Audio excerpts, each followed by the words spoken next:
Yo, talk about unexpected. Not one, but two knives that I have really been looking at and I've wanted to review were sent in to the channel by an awesome viewer.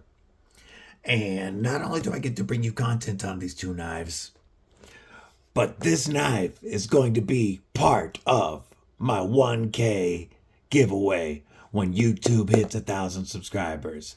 So you definitely want to know what's in these boxes. Stick around.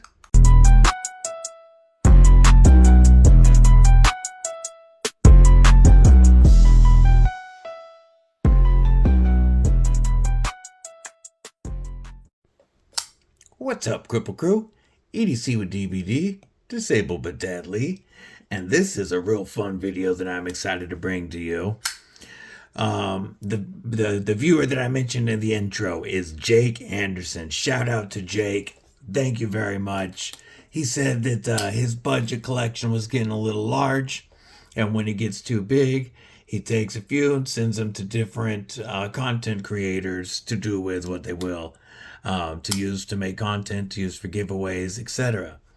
And I think that is a dope idea. And if anybody ever wants to send anything in, if you've got any ADC knives or gear laying around that you don't use anymore, and you think it would make good content or it would be a great addition to a giveaway, hit me up and let me know. So, we're going to get into both of these knives, and I'm going to try to keep this kind of brief. I'll try to bring you a little bit more content on each of them separately later. But before we get into either of them, make sure that you stab that like button, like you mean it, /subscribe. I'd love to have you here, and you're not going to want to miss all the dope knife and EDC content coming your way. You can also follow me on Instagram and TikTok at EDC with DVD. Also, drop a comment below. Let me know what's in your pockets. Not only do I like to know what you're carrying, but it really helps that YouTube algorithm when you interact with my videos. Alright, I had this knife out for a reason. You'll see this come back out in a bit. But we are going to start with the Kaiser. And the Kaiser that Jake sent in is the Hic-cup. This is an Azo design that's been around for a while, and this is one that I've really wanted to check out. You can see it's rocking a 3.15 inch blade, and this has the 154 CM and the Gray Harbor Rich Light, which is a paper micarta. So, let's get into this Hic-cup. And this box has been around for a little bit. That's okay. But the knife itself has been really not used. So you pull it out, you've got your typical Kaiser box. We've got our gray Kaiser cleaning cloth and all of our Kaiser paperwork with the warranty and the maintenance information on the back, yada yada. In the package, we have our knife, but we also have a full extra set of screws. I love it when Kaiser does that, or that Kaiser does that. And also in that bag, yes, I have already opened this. Also in that bag was a removable thumb stud. And I have already put that thumb stud on the knife. So I did check it out a little bit without it, but I decided to run it with the thumb stud. And so this is the Kaiser Hic-cup. As you can see, this is that Gray Harbor Rich Light, which is a stabilized paper micarta. I have a couple other Rich Light scales, and I do really like them. They're nice. They're good for ADC because they're strong, very lightweight. They will change with the color a little bit over time as they take on the oils from your hands and such. We have an overall length of 7.32 inches. With a handle length of 4.17 inches and that blade length coming in at 3.15 inches. We are rocking a bit of a swollen drop point, not quite a spear point, but an interesting blade shape. A nice drop point with a nice swedge up front of 154 cm steel. And we are rocking button lock action, running on cage ceramic ball bearings, and we do have a flipper tab and thumb stud / thumb hole action. And apologies, had to pause it. I had a call coming in that I had to ignore. I had to hit pause first. So, like I said, we're rocking removable thumb studs or thumb hole action. That thumb hole did work just fine for the reverse flick, but for my thumb, I can do it. It was just a little easier for me when I put those thumb studs on. And with this, not quite detinted, it is a plunge style button lock, but with the spring adjustment that's done on this, the tension is perfect so that as soon as I break the detent, it rockets out. It feels almost assisted. It goes out so fast and hard when you break that. Whether it's the flipper tab and you can do a light switch or you can do a push button. I love that ting.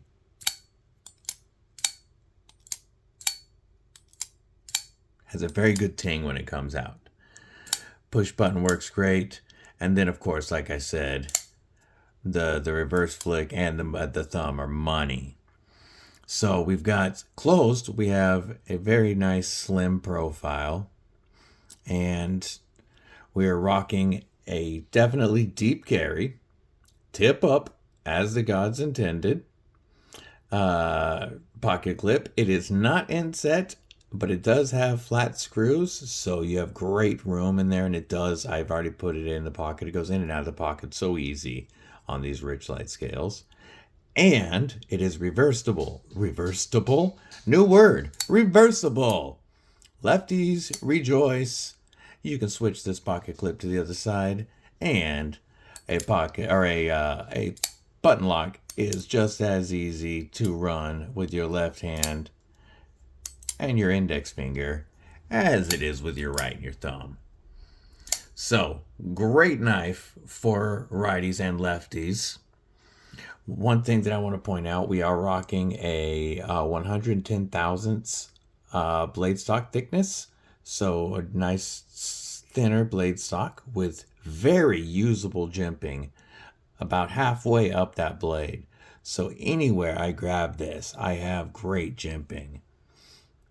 And we are rocking a decently high flat grind, I'm pretty sure. It almost looks like a hollow grind, but when I line up a card on the edge of it, I don't see any light coming through. So that is a flat grind. I'm going to give you some size comparisons. First, everybody knows the drop bear. Let's go with the drop bear.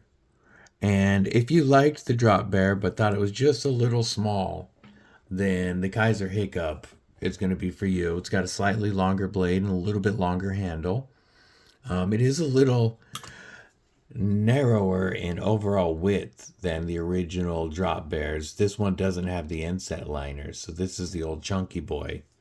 And this is definitely narrower than a drop bear. So it's going to be a little, just as nice in pocket as the drop bear.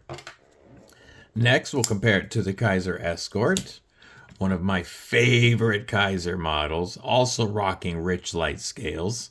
I love those red lava Richlite. And the Escort is a bigger knife, both in the handle and in the blade. How about a couple more? Here's one of my other Kaiser button locks. This is the Dam Designs and Kaiser Mad Tonto.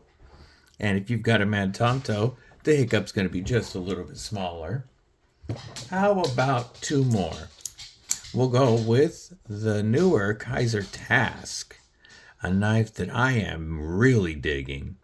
And we're very similar in size with a slightly larger blade on the Hic-cup. And let's give one that everybody is familiar with, the Civivi Elementum. And the Civivi Elementum is a little shorter both in the handle and in the blade. So there's some good size comparisons for you.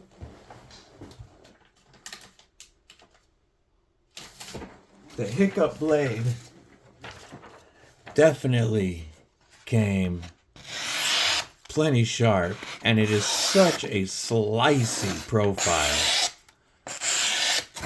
It is a great blade for a slicer. And you do have plenty of straight length before you get to that belly, meaning you're going to be able to stay into cuts a lot longer before you slide out. This is very comfortable in the hammer grip. The pocket clip creates not a hot spot, but I'd say a warm spot. You can feel it a little bit in the hammer grip here. When I adjust to a saber grip, it's quite a bit more comfortable. And with that jimping, I'm locked in. This is not a full finger choil, but if you need a little more control, you definitely have enough for a trigger pull choke up. The knife is very nice in the pinch grip, and we have a very low tip below the center line of our pivot. So it's very easy to get that tip down and use without having to raise the knife up too much at all. Turning it around to cut straps or something like that, or maybe a chest lever grip, it is comfortable that way. How about if we go to our beef jerky Avenger? I am locked in, and no way am I going to slide up on that blade, even if I get a little bit of beef jerky juice. How about the beef jerky Defender? That pocket clip locks right in the meat there like I like. I'm no worries that I'm sliding up on that blade if there's any beef jerky juice. You know, button lock knife is not what I would instantly recommend for a self-defense beef jerky defense scenario. However, you use what you have. We do have open construction with a couple of standoffs. The flipper tab. You're going to see this compared to the flipper on the next knife. And you can see that this flipper is in line, or just actually a little bit above the center line of that pivot, which helps it to generate plenty of force before that blade comes out and releases from that spring tension. There's not a lot of jimping like I would normally like on a flipper tab. However, the angle of the flipper tab is done so well that I don't fail it. So I'm not worried about that lack of jimping. Our button stands up a little proud of the scales, but you do have to push it in all the way for it to release, and once you do, it releases so smoothly. We're running on internal stop pins, which is a very nice touch. I always love to see that.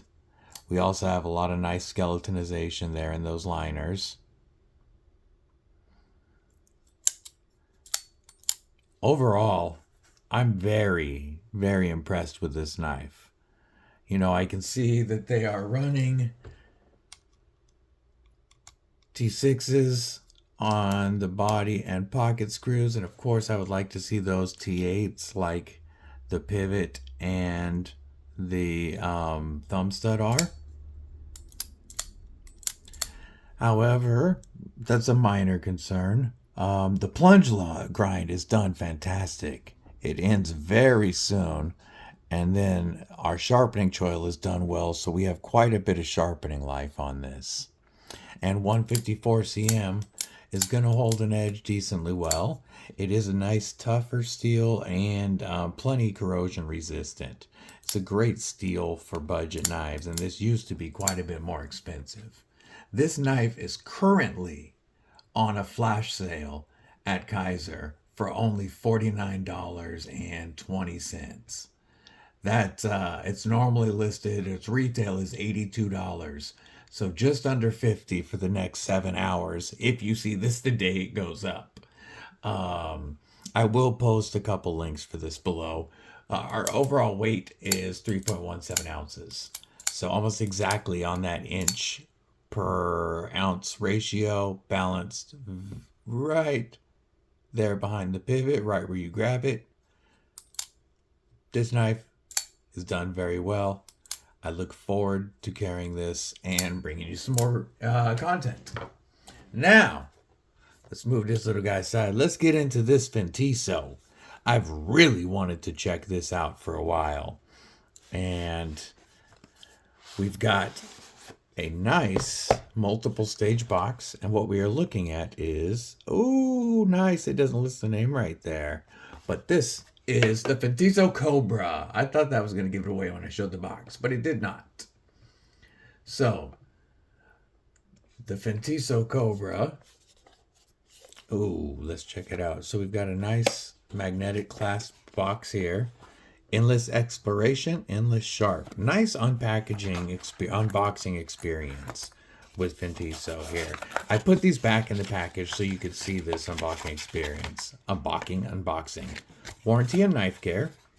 And then when we open up our nice zippered pouch with nice soft suede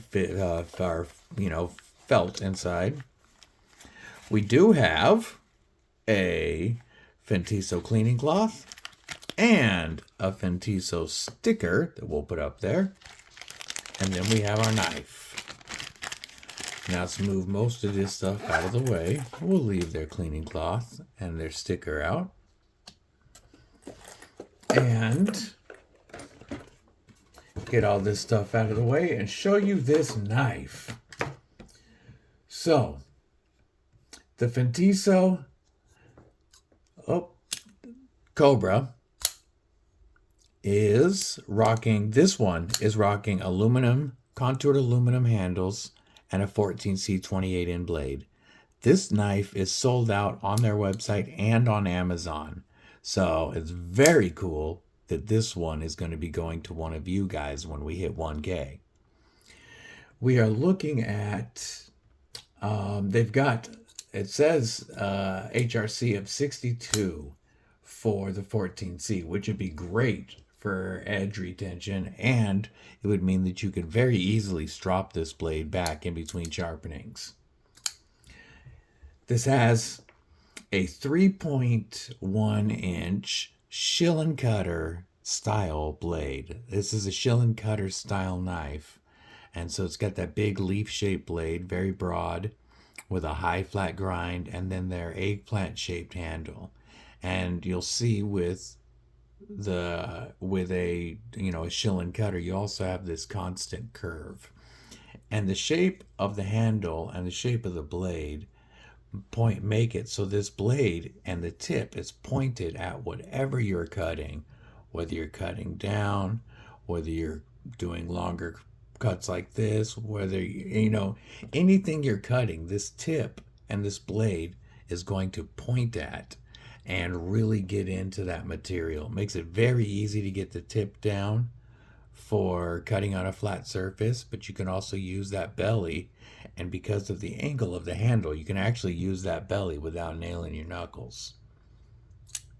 We're running a button lock with an opening hole that works fantastic, and a flipper that does not. So the flipper can work. If you really give it a push, you can push button it, and if you get it right on the end, you can light switch it, and you can make it work every time if you're right on the end.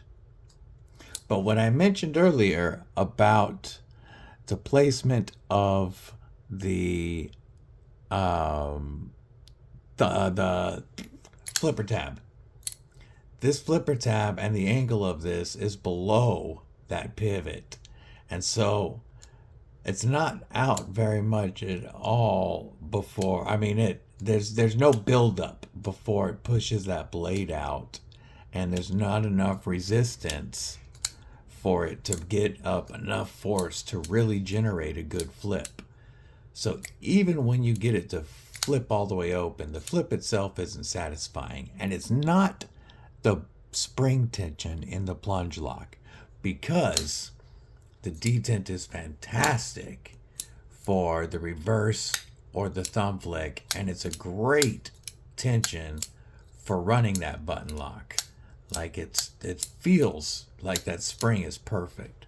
So it comes 100% down to this flipper tab placement and geometry. They tried to jump it well. It's just, I see where the stop pin is, but if this flipper tab had been raised up a bit, it would get up, it would get that force needed to really flip it out. However, it would push it further back this way when the blade was open, and it would negate some of these awesome ergos. So I think my solution would be, this would be a perfect blade opening hole only knife.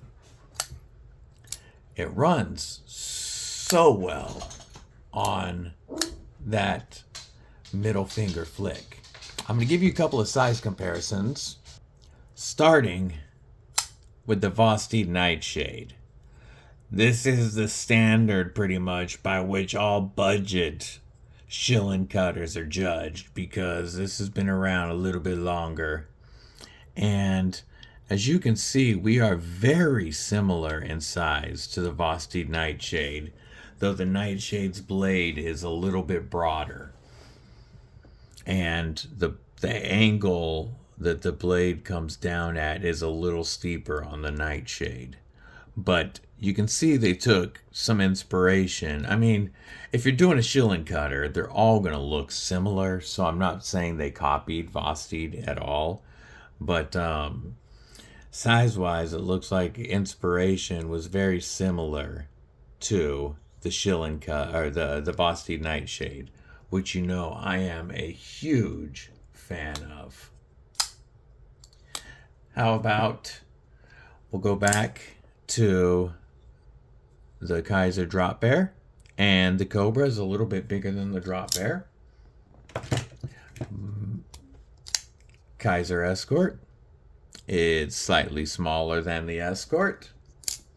And we'll throw up that Elementum one more again, and it's going to be larger than the Elementum. So this has aluminum scales that are contoured over steel liners that are heavily skeletonized. We do have an aluminum geared back spacer that wraps around the back. And I like the play of the blue hardware on the gray. Now, the other one that's available right now is in G10. It's a green G10 and a black blade. This aluminum version is sold out. Let's see, we are rocking T6 hardware, except for our pivot. Our sharpening choil, it starts there, but it's got a gradual end almost where our edge is. You'll get a couple of sharpenings out of that before you would want to widen that. And the stop pin is on the other side of the flipper tab. So if you did sharpen, I always forget about that flipper. If you did sharpen it to where you're hitting that plunge, you could easily put in your own choil. The shape of the flipper hole looks good and works very well to launch that blade out. And the ergonomics on it are very comfortable. It's very comfortable in the hammer or saber grip, and we have a good row of usable jimping. I can choke up, I can pull a trigger pull on this just like that Hic-cup if I needed to for a little bit more control. Turning it around to cut some straps, and the way this blade is shaped, it's going to help to trap that material right here inside of that belly. In our beef jerky Avenger, I'm very comfortable. I'm capped off around the butt of that, and I have no fears that I'm going past this flipper tab and up that blade if there's any beef jerky juice. And beef jerky Defender, again, the pocket clip locks in right where I like. And this is very comfortable in the beef jerky Defender grip. The button action itself works very well. So if I were to keep this knife, and I was tempted, I like this knife, and I may get one for myself, I would absolutely have to remove that flipper tab. It would open up those ergos a little bit better, but it would just leave me with the blade hole opening that works so well. Again, the button tension is done properly. It's just the placement of that. They wanted to give as many opening methods as possible. And so they threw the flipper tab on and it wasn't needed. I want to know, we are looking at a good looking tip up, right hand only, mostly deep carry pocket clip. You'll have just this little bit sticking out of the pocket. Overall, I want to love this knife. I like the way it feels in the hand so well.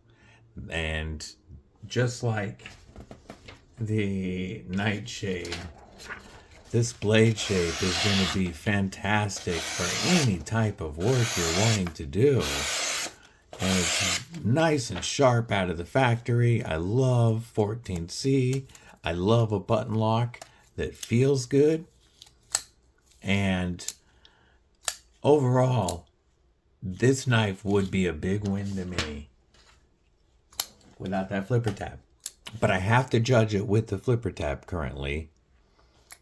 And that definitely drops it a little bit in my eyes. Again, it's usable if you do it right, which isn't always easy to do. But if this was a flipper tab only, this would be getting a home run. Or I would consider this a home run. So I still look forward to giving this to one of you guys because it is a really good knife. I want to know what you think about this and about the Hic-cup that came in. Let me know if you have either of these and how you like them. Everybody, I hope you have a killer day. Stay safe, stay frosty, but most importantly, stay deadly.